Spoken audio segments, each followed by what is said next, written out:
Right. No, and actually going a little bit further as well, I've even heard, and when we talk about control here and what these regional planning groups like SACOG are doing, it really goes so far that I've even heard these groups saying, why do we even need city councils anymore? Let's just remove them, get them out of the picture, and we'll just decide everything. We'll tell you how we're going to do things like we already are right now, and we'll just kick them out completely and be kind of little dictators of these regions around the world. Is that correct? Yeah, that's it. And talking about, this is exactly where it's going.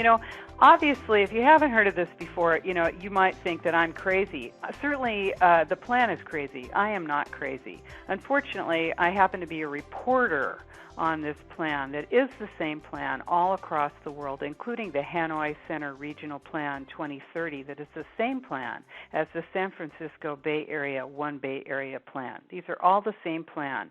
And so what you're seeing is, for instance, in your SACOG Blueprint Project Plan, which was adopted in December of 2004, by the way, SACOG's partners in that are private groups like Urban Land Institute, Valley Vision. You've got, they're supposedly connecting citizens, shaping solutions, and I'll tell you, there are 3 pillars to Agenda 21, and when you see these 3 words together, you know for sure you're looking right at it. And those words are social, environmental, and economic. Those are the 3 pillars of Agenda 21. So social equity, environmental, and economic elements, when they all come together supposedly in balance, you have sustainable development. And that is what Valley Vision is saying that they're doing. They're dedicated to securing social, environmental, and economic health of the Sacramento region. Their partner is California Stewardship Network, which is a huge project, and they say, they're regional nonprofits, they say they're working to improve the economic, social, and environmental prosperity of the state. These are all cutouts. They are all fragments of the same thing, and they are all public-private partnerships. This basically erases your ability to have an impact on what's going on in your government. It destroys representative government. Yeah, that's right. And that's what we're seeing, and that's why it's a really scary thing and a reason for people to stand up and find this in their community and start to route it out. So most definitely. And one thing I want to kind of interject here as well, Rose, with what you're saying is that everybody listening to this needs to take action. If anything, they need to take content like this they're viewing on the internet or wherever they're seeing it, and they need to share it. Get it out to your friends and family and neighbors and start spreading the word in your community, because that's how you're going to be able to stop it. And not just that, but go out to these meetings. Start finding these meetings. Go to SACOG. Go to your local city council meetings. Find out where this is at in your community, attend those meetings, and stand up and say no. It really is that simple and a great way to get started.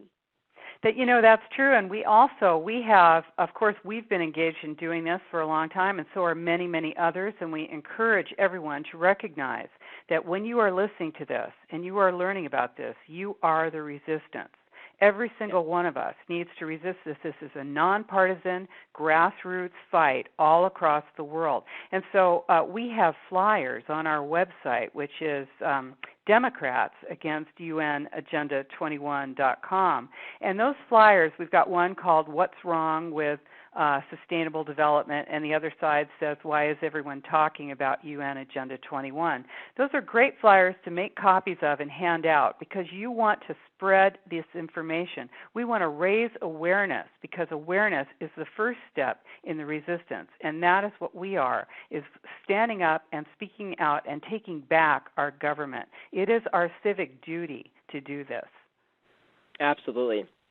And Rosa, I want to kind of get into vision meetings a little bit. What exactly are those? Well, I'm sure a lot of people have experienced them without knowing what they are. And in fact, when you get invited to, a city or a county meeting, and you're told to, come on down and give your opinion on this great new Your Town 2030 plan. right? And you go down there and you walk in, and they've got, it's either an auditorium with auditorium seats, or they've got, often they hold it in a school, in an elementary school, so you'll be sitting at little tables with your knees up against the table, and they give you like crayons and and you have gold stars that you can put on whatever aspect of this plan you like, and you can color in what kind of development you want to see in the center of your town. Well, those are called visioning meetings, and what they are, they're designed with to use the Delphi technique, which was developed in the 1950s by the Rand Corporation. It is a mind control technique that was used to direct groups of people to a predetermined outcome while giving them the impression that it's all their idea. And it's a propaganda meeting. So it's not only designed to supposedly elicit the response that they want from you, but it's also designed to drive that information into your head and make you think that it's a good thing, and that if you object to it, you're going to have a lot of people who are not going to like you. And this is why they design these plans this way. So you go to those visioning meetings, and you can see that if you object to the idea of whatever they're doing, they're going to they'll write your little objection on a Post-it and toss it in the trash right at the end of the meeting. Or there's always, they pack these meetings with people who are government appointees, government employees, people who are on the consulting team, people who are in the public-private partnerships. There's very few actual human beings in these meetings. A lot of times there are people who are just duped, who really don't know what's going on and are simply thinking they're being good citizens by supporting these plans. And this is what we need to do, is recognize that if it didn't sound so good, there wouldn't be so many people going along with it. But if this plan really was a good plan, it would be able to stand up against the pressure that the people of the United States are putting against it. And it cannot. And that is why we are being marginalized and lied to and lied about in the press, because it's very, very dangerous to this plan that we would stand up and speak out against it. Yes, it is. And as an example of that, actually, the last meeting that we went to here in Roseville, it was exactly that. We went to a little children's art studio, and they had us in little tables, and they had Post-it notes everywhere, and all of these different maps and things around the walls. And it was amazing because we were literally the only citizens there. There was probably maybe 5 other people who were just across the neighborhood who came to attend, and they had no clue what was going on. Everybody else that filled the entire room was all these planners, these developers, these 2 different teams they had for actually going out and executing these projects and getting them done, building these new bridges and things here in Roseville.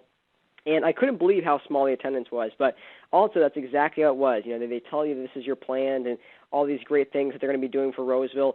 And what's amazing about it is, and this is why I'm surprised not many people can see through it, but they tell you this is your plan, this is your thing, and yet they're telling you at the same time what they're going to do, and they're going to do it regardless of what you think and what you say. And then they just add in, well, hey, give us your ideas on what kind of bridge you want, and go put those Post-it notes up on what the color do you want it to be? Exactly. So that's right. Yeah, this is it's amazing to me, but it's not quite as amazing when you think about the way the educational system is set up, because through Common Core and direct instruction and mastery learning, dissent is completely it's completely squelched. And so when you get people who have literally been indoctrinated from the time they were children with sustainable development principles all the way through their schooling from pre-kindergarten to postgraduate school, then you find that people are not able to think clearly, and they also are afraid to stand up and say that they don't support the plan.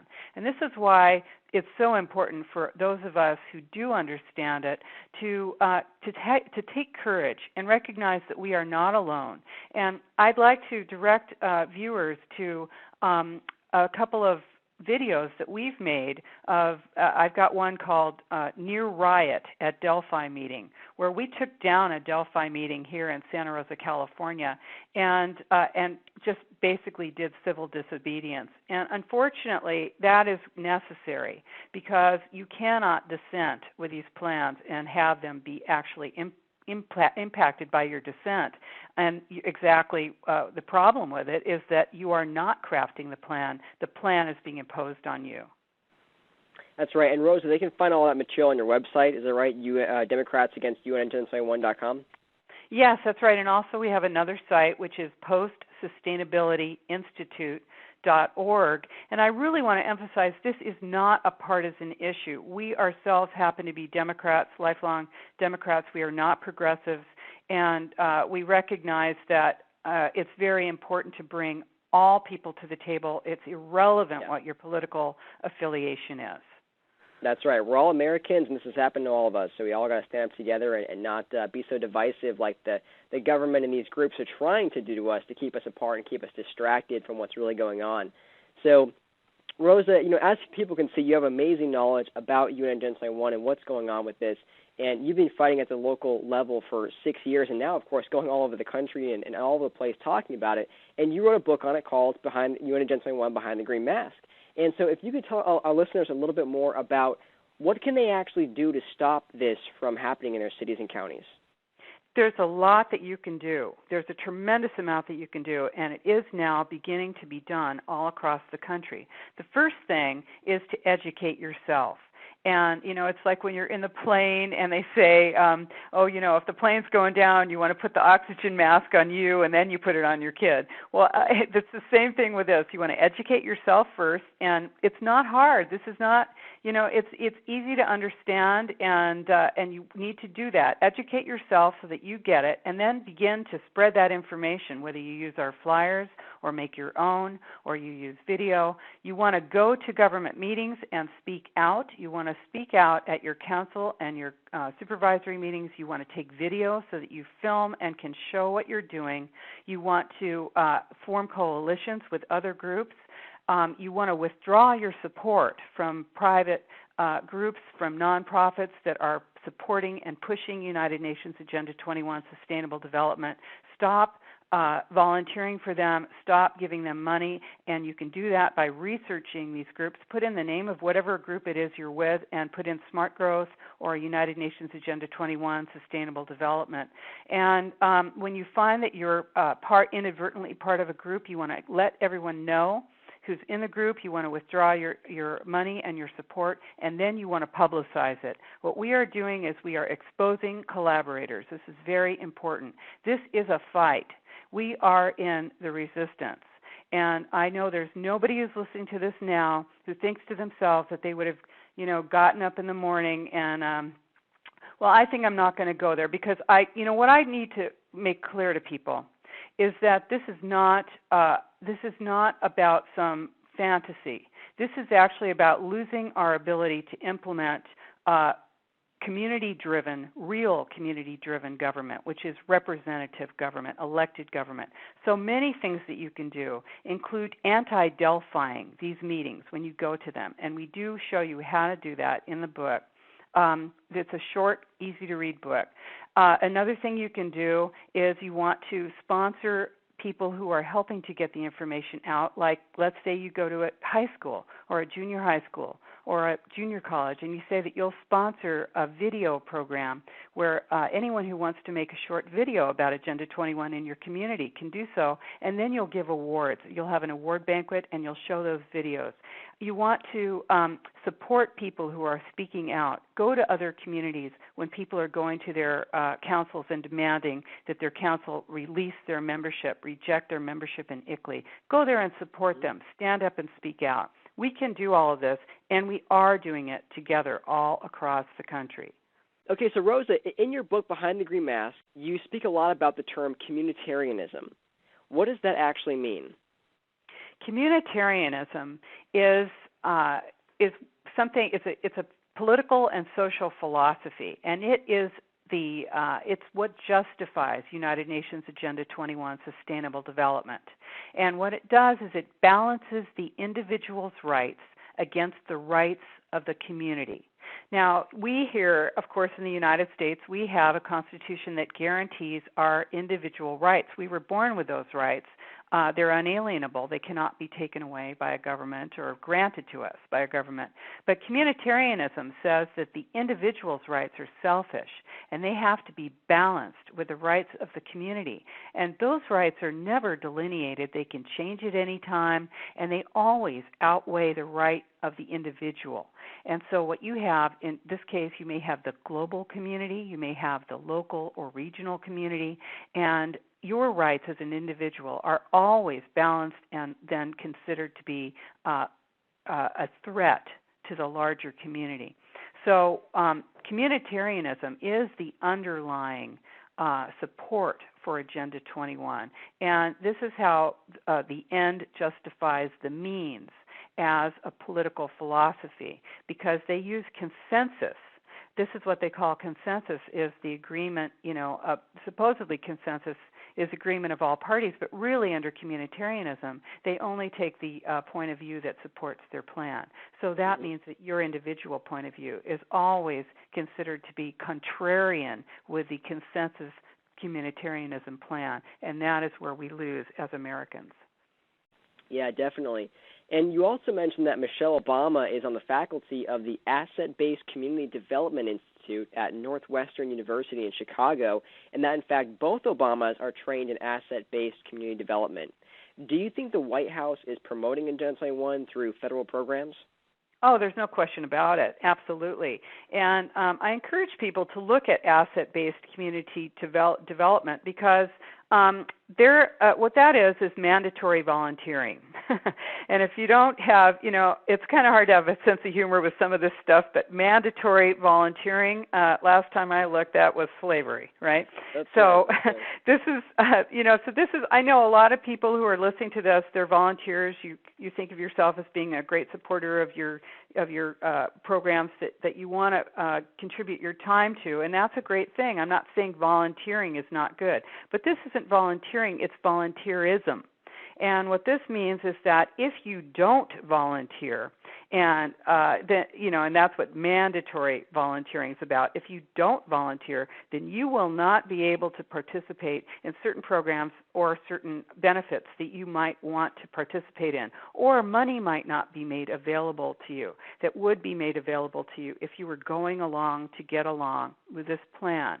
And I'm seeing this all over the communities everywhere, including in if you're trying to do adult education to further your professional career. There are actually grants that are available to you to pay for your education, but only if you do mandatory volunteering in the AmeriCorps or Community Corps. And so what this does is it's actually social engineering, because it actually crafts a certain kind of individual who is willing to go along with this plan, and that's what's so dangerous about it. And yes, of course, the White House, whoever would have won that election is 100% behind United Nations Agenda 21. It is not partisan.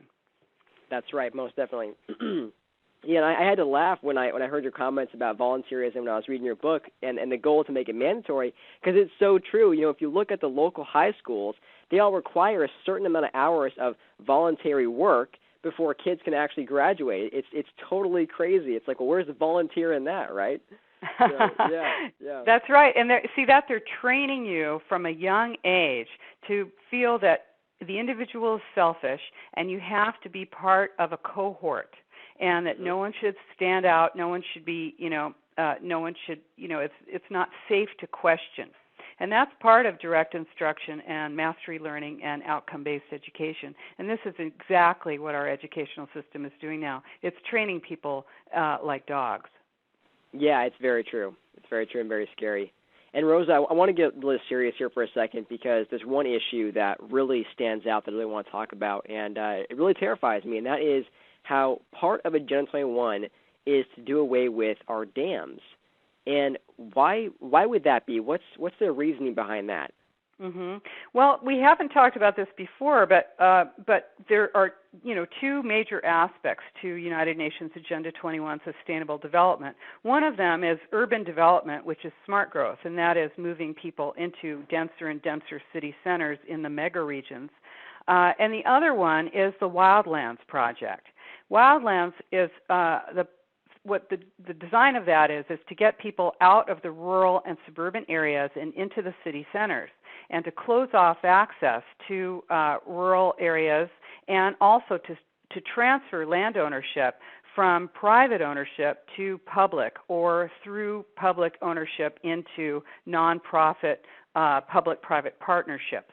So basically, what we're finding through dam destruction, and thousands of dams around the United States and the world are being destroyed now.